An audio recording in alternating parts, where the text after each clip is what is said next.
staff when I was first a secular Franciscan, and you were working on Franciscan history in Arizona, and I was so fascinated by your dedication and your willingness and desire to kind of unite everyone in the area to know each other and stuff like that.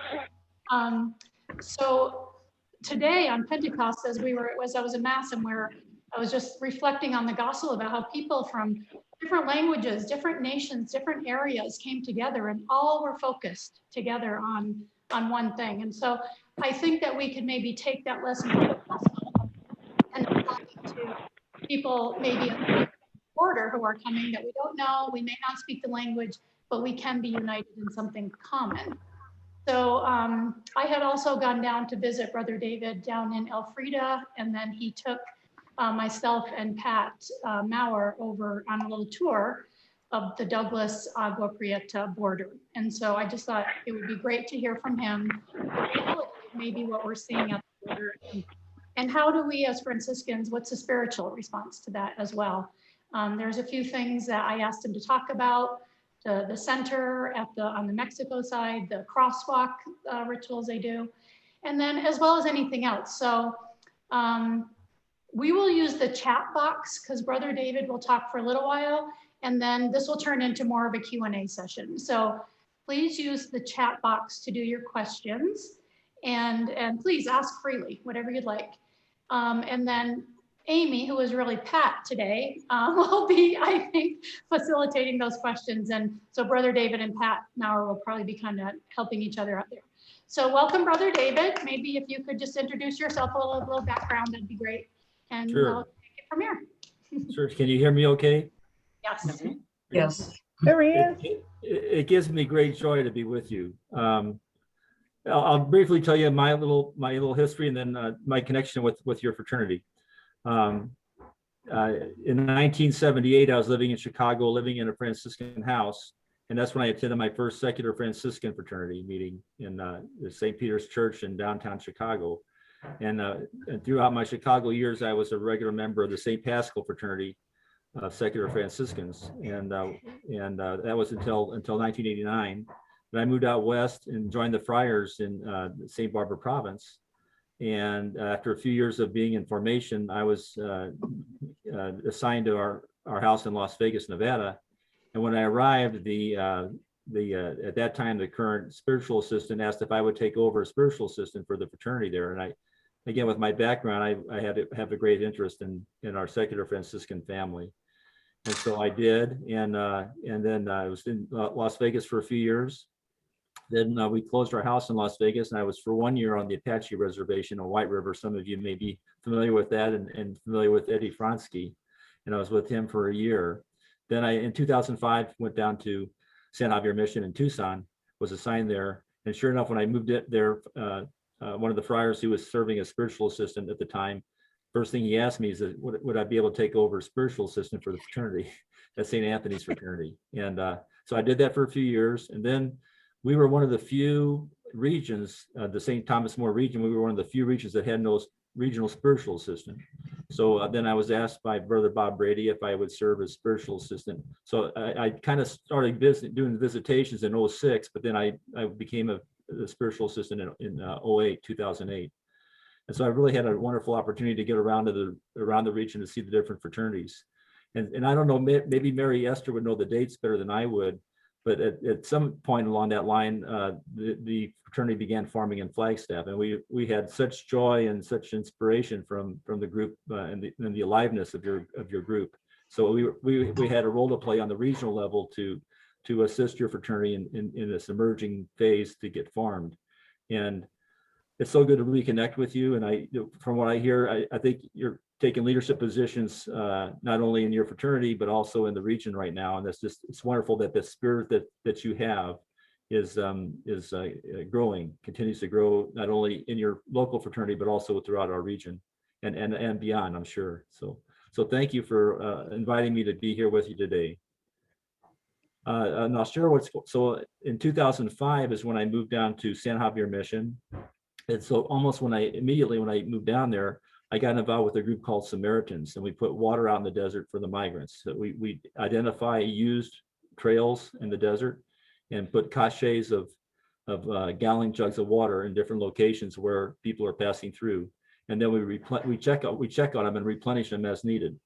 So began doing that in 2005. And then in 2011, we decided to expand over to the Ajo area, which is, a couple hours to the west of Tucson.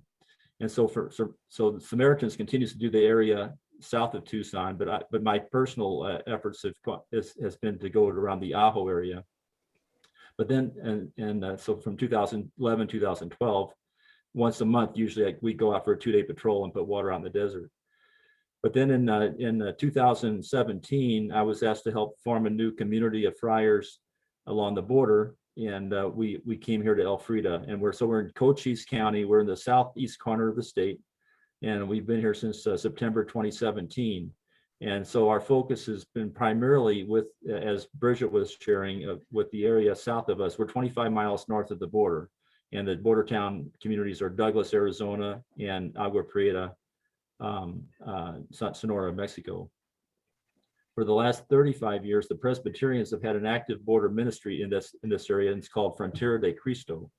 And then about 11 years ago, the School Sisters in Notre Dame opened up a convent in Douglas, and they've been working full time along the border area with a focus of the Douglas Agua Prieta border crossing area. And so what they've had for the last 20 years on the Mexican side has been an ecumenical effort. It's called, the overnight shelter is called CAME, C-A-M-E, but it's an acronym in Spanish for the overnight shelter. And it's the ecumenical effort where the site has been on the Catholic Church property in Agua Prieta, Sonora. And most of the funds are coming through the Presbyterians to help staff it. So it's a Catholic gentleman named Beto has been overseeing the shelter for the last 10 years, and he's Catholic, but he's paid for, his positions provided by the Presbyterians. And so it's really been a wonderful ecumenical effort. And there's also been people of other faiths, Quakers have been involved, and so it really has been a larger ecumenical effort than just between the Presbyterians and the Catholics. But it's a beautiful working relationship, and I think we continue to support each other and inspire each other in this ministry. It's a very fluid situation too along the border, not just in the last couple of years, but if you talk to Sister Judy or Sister Lucy from the SS&Ds, they'll tell you that they've had to adjust off and on throughout the years, depending on what the situation is. You may recall in 2019, there was an influx of hundreds and hundreds of migrants were being released into the United States. And so in Tucson, from February 2019 till August 2019, they were using an old Benedictine monastery that the Benedictine sisters had for many decades in Tucson, and they sold it to a developer. And the developer the building was empty because he couldn't get all the paperwork ready to start the renovation work. So it happened to be empty at that time. So he said you could use the monastery from February to May, I think he said originally, for the migrants coming through to Tucson. And at that time in 2019, and I'm telling you this to show you how fluid this whole situation is, but in 2019, it started out with dozens of migrants coming every day, being sent to Tucson, to hundreds, and it peaked at 400 migrants a night. But this was a temporary situation because these were all approved for asylum.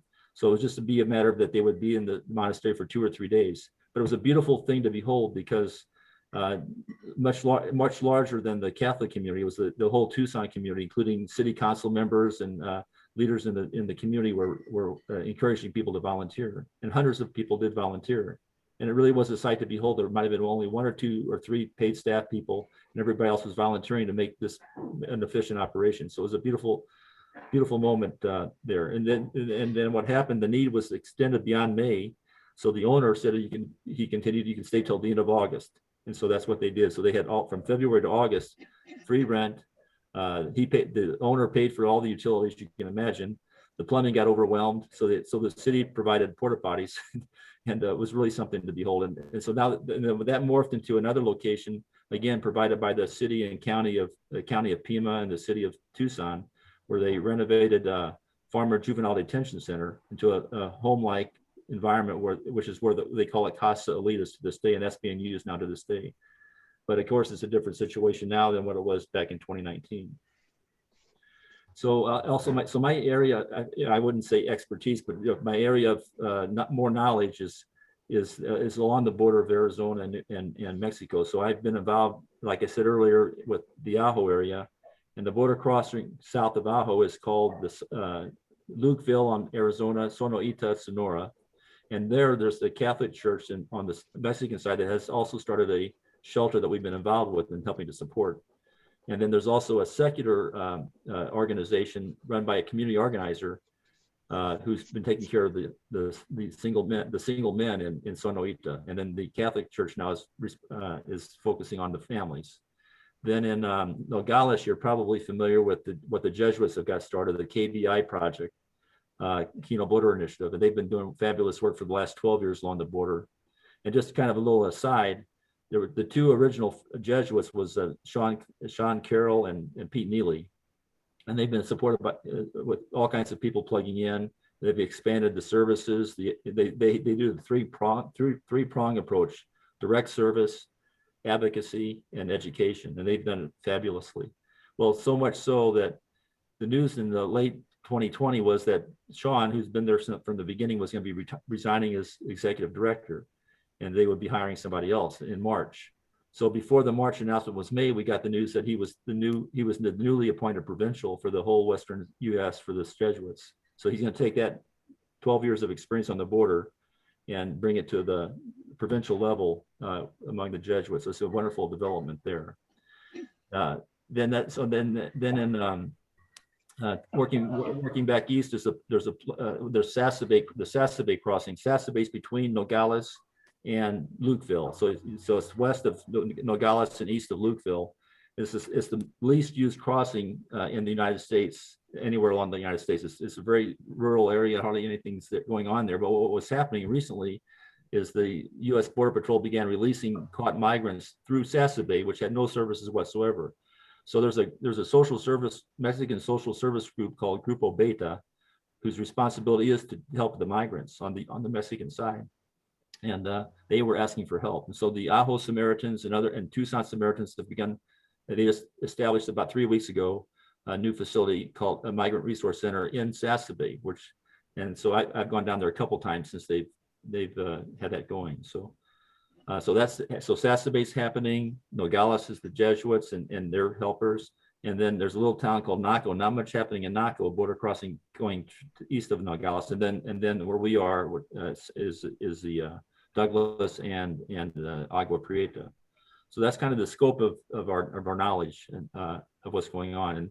And things there have been more groups getting involved and more services being provided. But it's ongoing right now. And if you have questions about any specific area, I'll try to answer those for you. One other thing that's going on right now is a Jesuit, a friend of mine from Nicaragua. His name is Joe Mulligan, and he's been down in Nicaragua since 1986. And he's seen firsthand the struggles of people trying to migrate to the United States.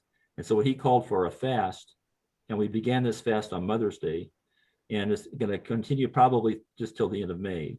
But we've had probably 5 or 6 dozen people participating in various ways. Some people are fasting 24 hours on water. Some are doing liquid fast. Some are doing liquid fast for multiple days or even a couple of weeks.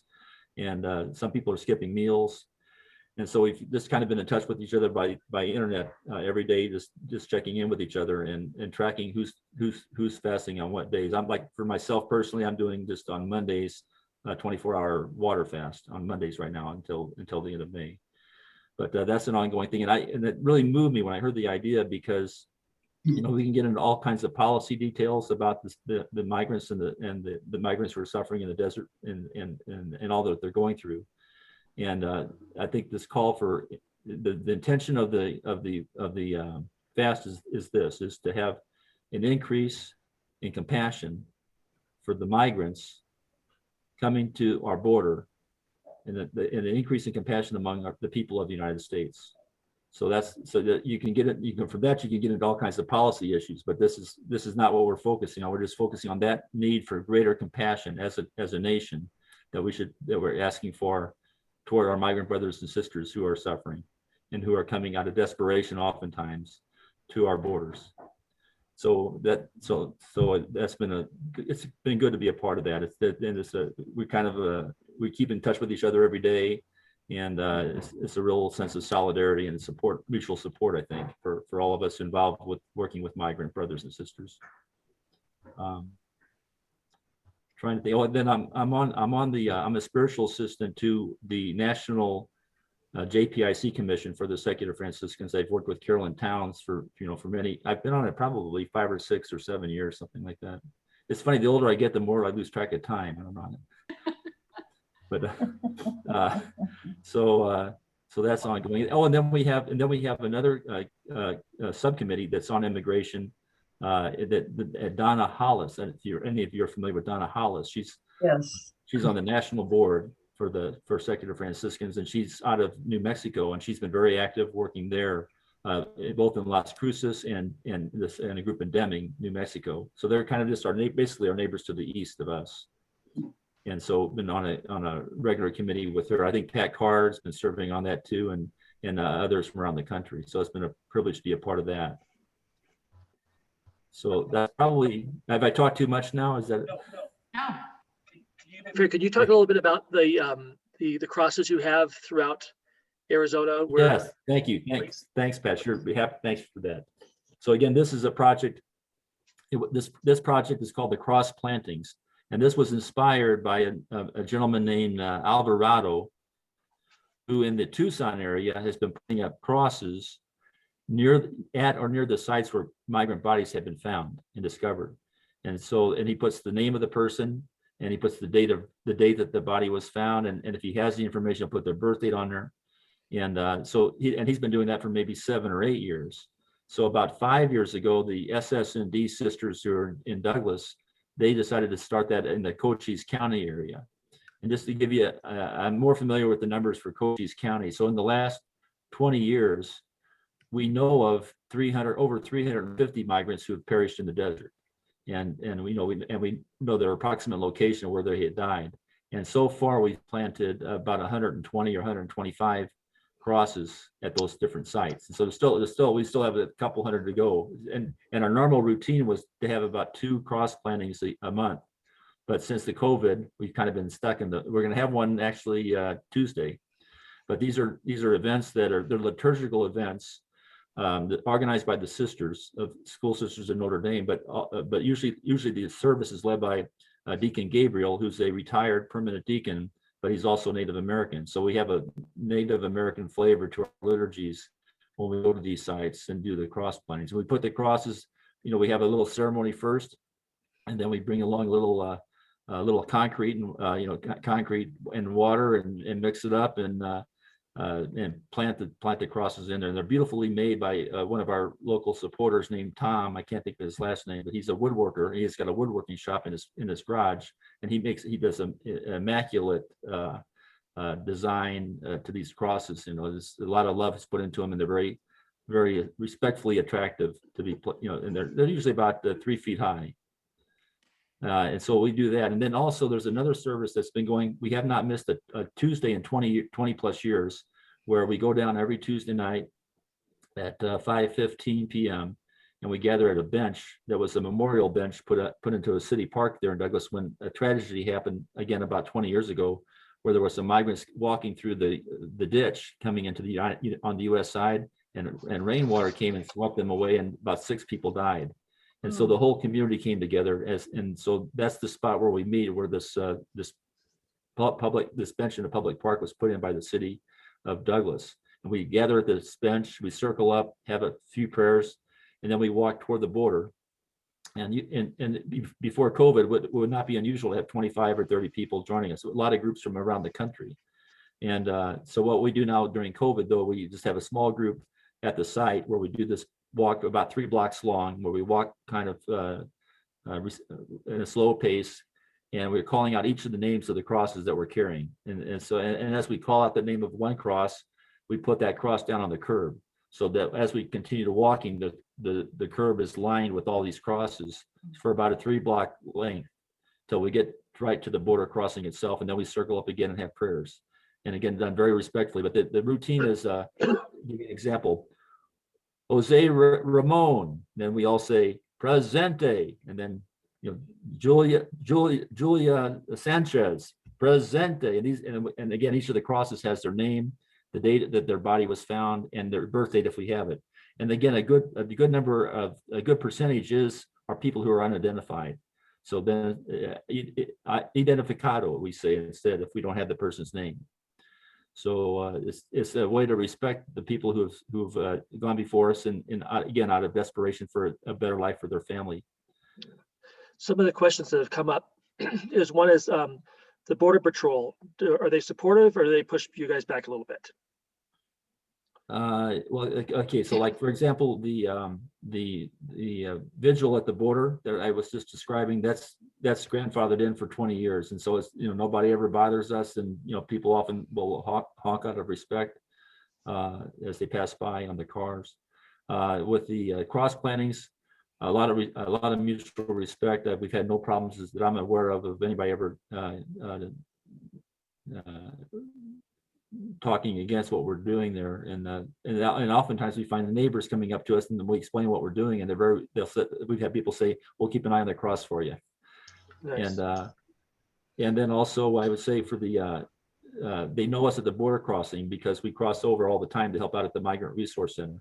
I forgot to mention the Migrant Resource Center, which that's just across the border, probably about 4 or 5 blocks from the Kame shelter I was describing earlier. That's in Agua Prieta, and that's a building that was built actually with city funds from Agua Prieta on behalf of their service to their migrants coming through there. It's a 2-story building, and that's what we use right now. We're using it to serve migrants who are caught by Border Patrol and Customs. They send them across into Mexico after they've been caught, and some of them have been out in the desert a few days, so they're not feeling good and that kind of thing. So they come to a welcoming place where we have hot coffee for them and sandwiches and sometimes hot tamales, and the use of the bathroom, and they can just rest. We have picnic tables in the little yard area, and they can feel secure. And usually they're on their way to move on to the next tribe. But if they want to stay overnight, then we can make arrangements for them to stay at the Kame shelter that I talked to you about earlier. But as far as here, I would say this: there's not a level of cooperation yet with the Border Patrol or Customs. For example, they will not tell us when they're going to release people. If they could tell us that would be really helpful. But so we just have to kind of watch when they're releasing them and kind of guess when's the time to have the shelter or the resource center open. So and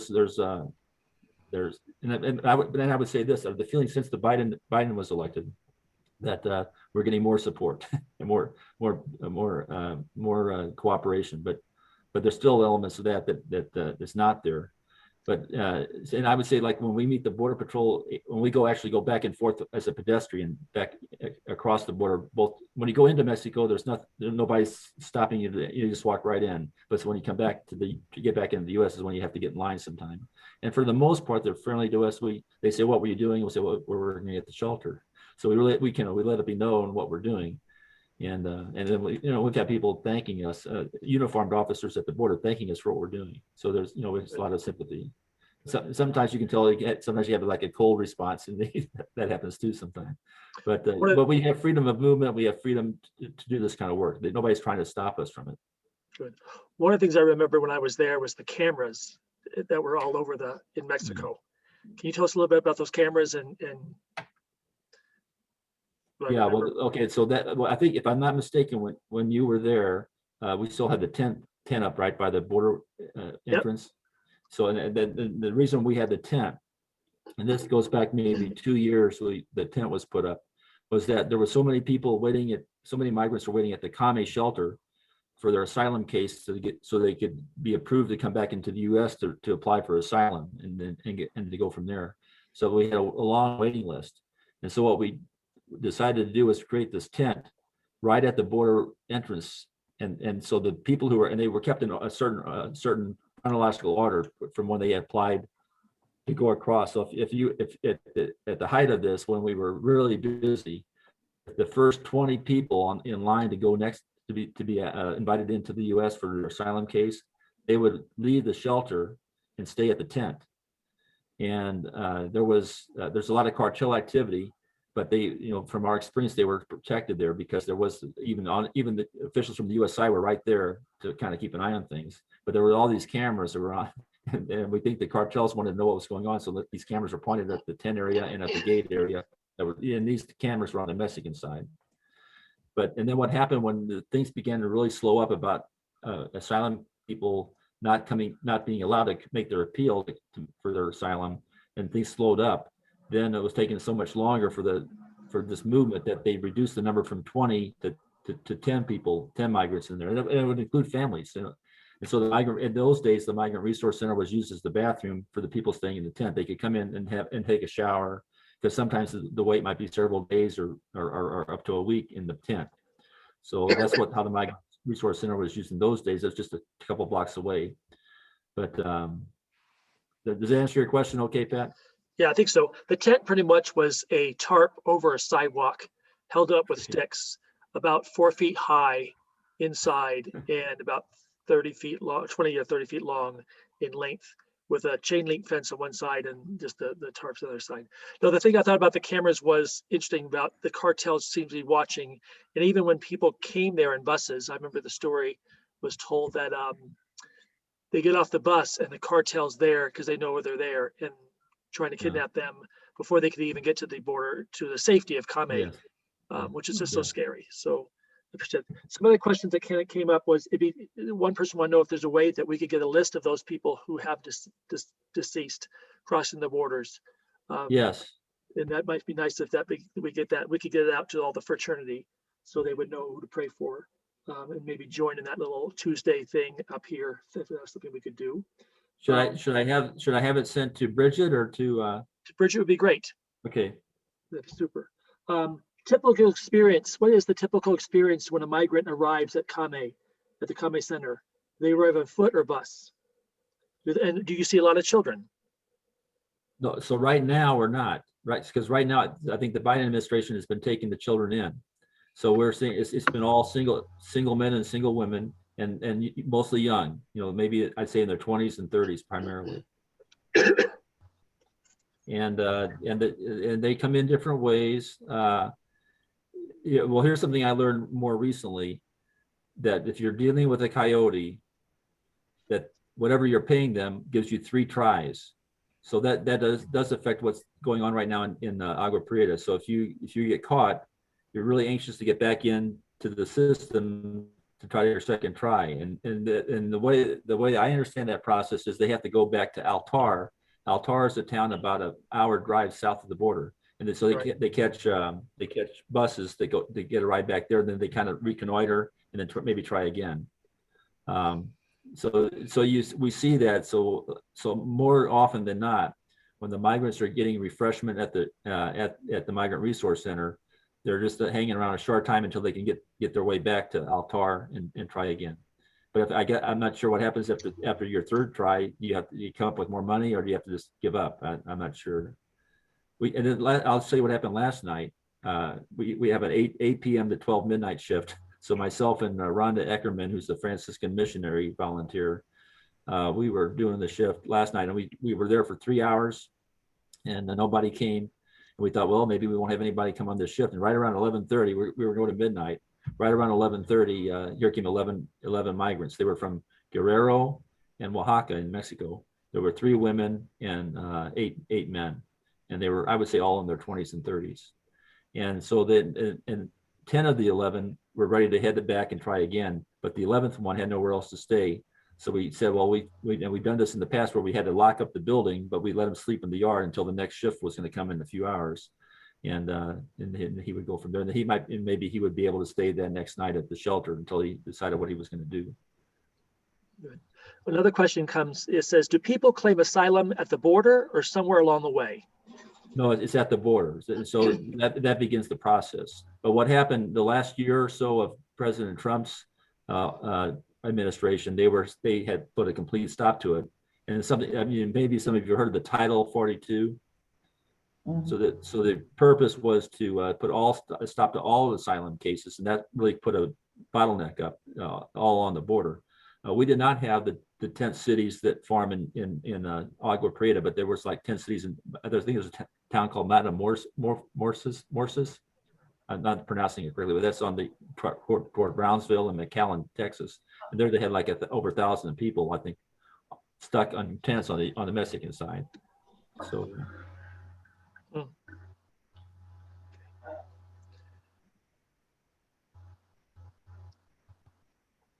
Yeah, one of the questions is about finances.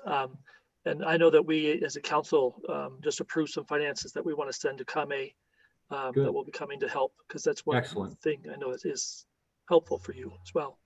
Excellent. I should mention about Kame, since you were there, Pat. Mhm. They were in the they were on the main campus of the parish. They had room and that they had used for 20 years. Well, they had a campaign. They had a capital campaign and got money and raised money to build a new location. It's on Catholic Church property, but it was the old Catechism Center Parish Hall, about 4 or 5 blocks away from that church where it was. And they made the move over there March 1st.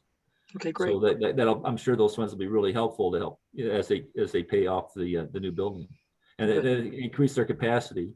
And I'll just share this story too to show you the commitment. Well, back in 2019, when we had the hundreds coming every day, the parish not only gave them the space they were using, they actually gave them more space in their old parish hall on site, so they could increase their numbers. And then eventually they had to claim the parish hall back. But so now they got this larger facility, and they're able to. I think they have went from capacity for 40 migrants to over 100 now. They have that capacity. Wonderful, wonderful. Yeah. One of the things I'm very impressed with in hearing what you talk about was how so many people are being involved, especially like in hearing in Tucson, where the council's involved. Yeah. It's not just a church thing, but it's a city thing. What a wonderful gift of hope that was, that story you shared there, and hope that we see more of that. But let me tell you, this story goes back about 5 years ago. It was an ecumenical effort to start meeting people at the Greyhound bus station. This is like before the big Casalitas. And so they had a house where they could maybe put in 3 or 4 or 5 people a night. And the idea is they would take them from the Greyhound bus station, which was closed at midnight. Then they would give them a place to stay at night. They could shower. They would take them back to Greyhound the next day to make the trip. Well, then when their numbers started increasing so much, they made an appeal to, they were filling up, they just had a regular house and they were filling up with 20, 25 people, with 1 or 2 showers.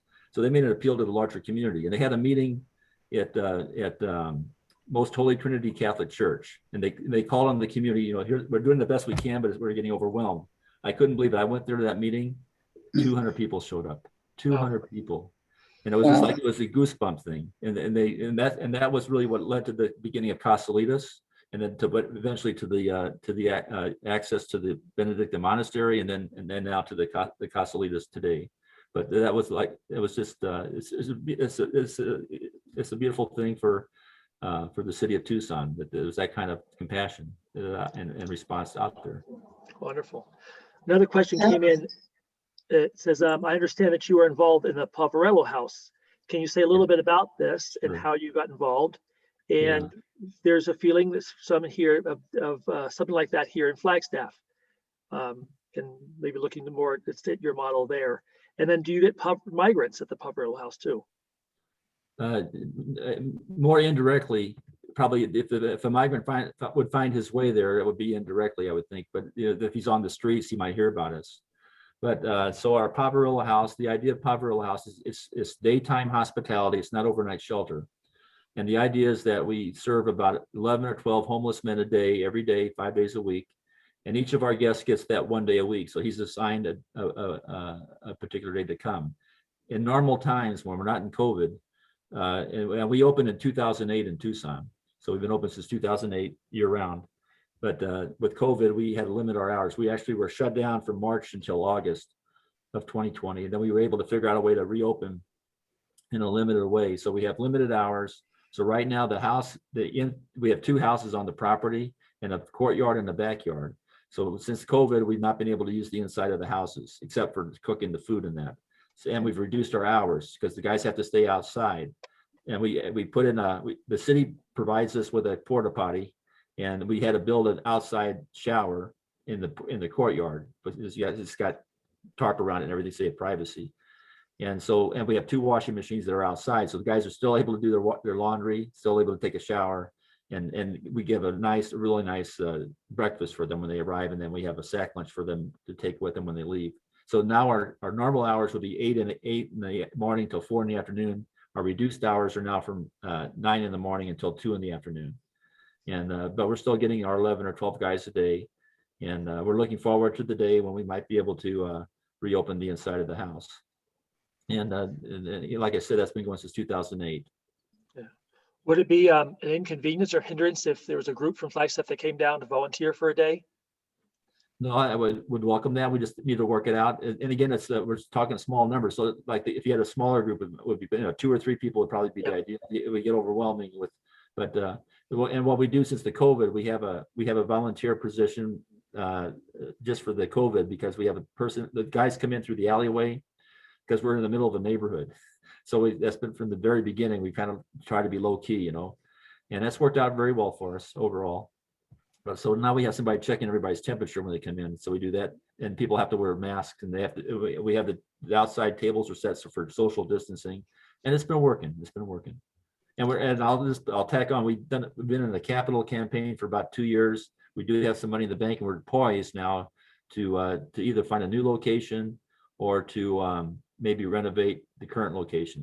One idea we got right now is maybe if we buy the current location we've been paying rent all these years, that we would tear down the front house and then build a brand new building in the front.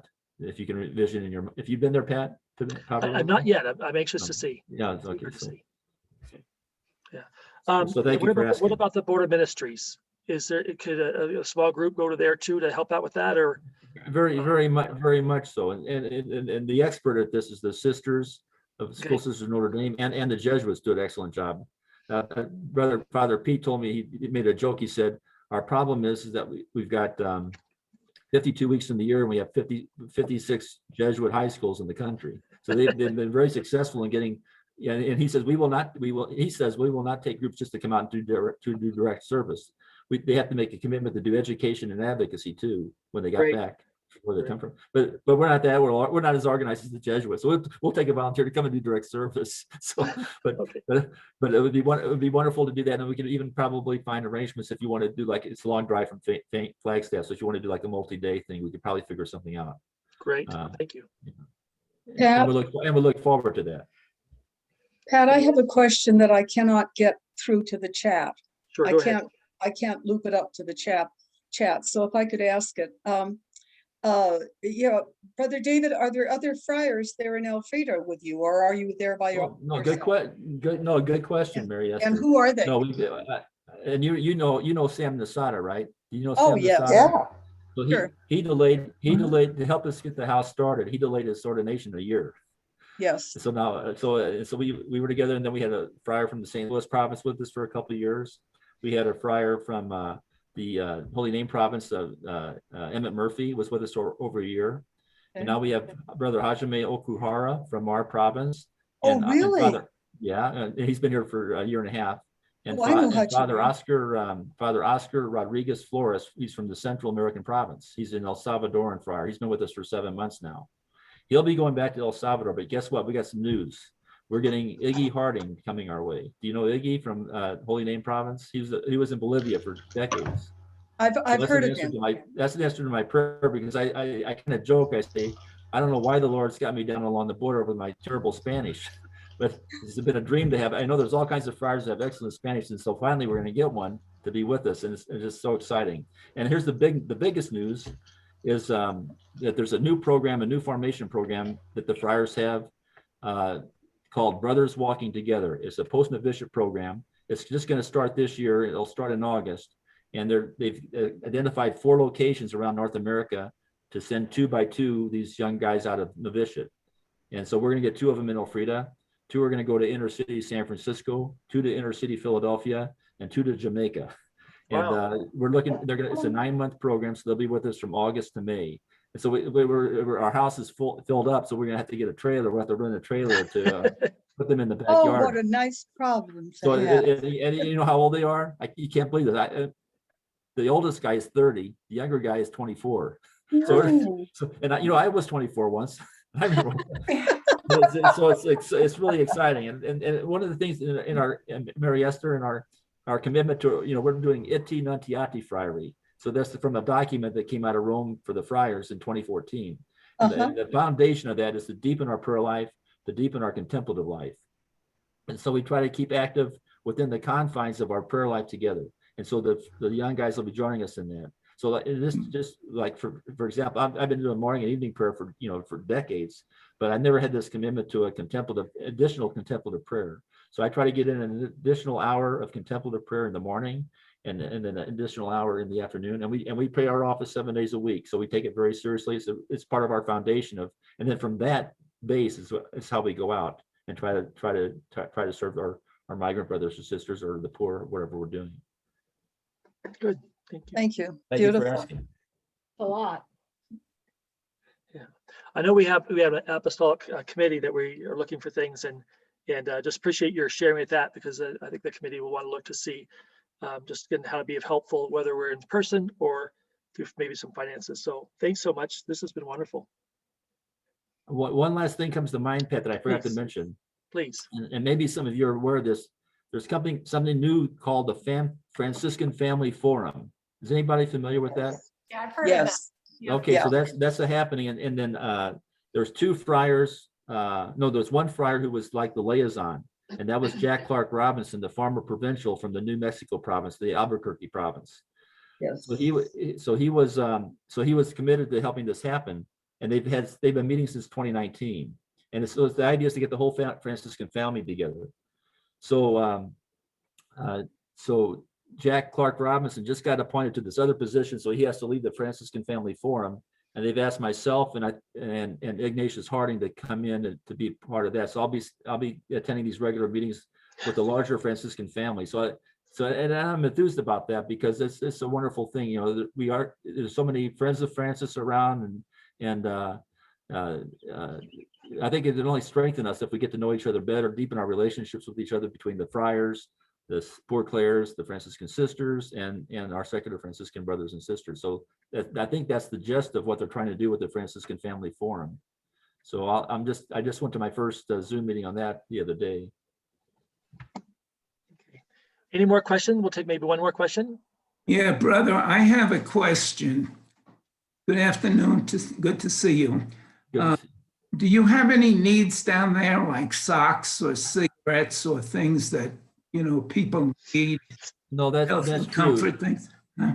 No, that's true. We could use them, but I think what they're asking at the Migrant Resource Center, they're asking they're saying it's better to have new stuff rather than used stuff. Right.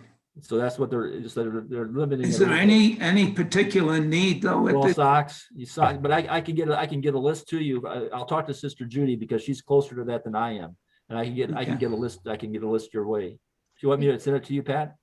Yeah. Heather, your Well, picture. you can send it to Bridget. Okay. Yeah, I'll get that from Sister Judy. I can't thank you enough for what you are doing and keeping us up to breast of what's happening. Sometimes, you know, the distance makes it hard to see what's actually going on, and all we see is what's on TV or read blogs or different things. But to hear from you is a wonderful update of what's happening, and hopefully will inspire many here through this gift of Pentecost to move more in our Franciscan way of life, to see how we can be of help as well. So. Well, can I just say what an inspiration your fraternity is? Just it really gives joy and to many of us the life that you brought to our region and I'm sure to the whole secular Franciscan order. So thank you. Well, thank you, Brother David. I get a round of applause. So you can see everybody there. Yeah. Bridget, thank you for inviting Brother David as well. Thank you for coming, Brother David. And Brother David, you have any questions for us? No, I think you're on the right track. Whatever you're doing, you're on the right track. And keep it up, and keep striving after that Franciscan spirit.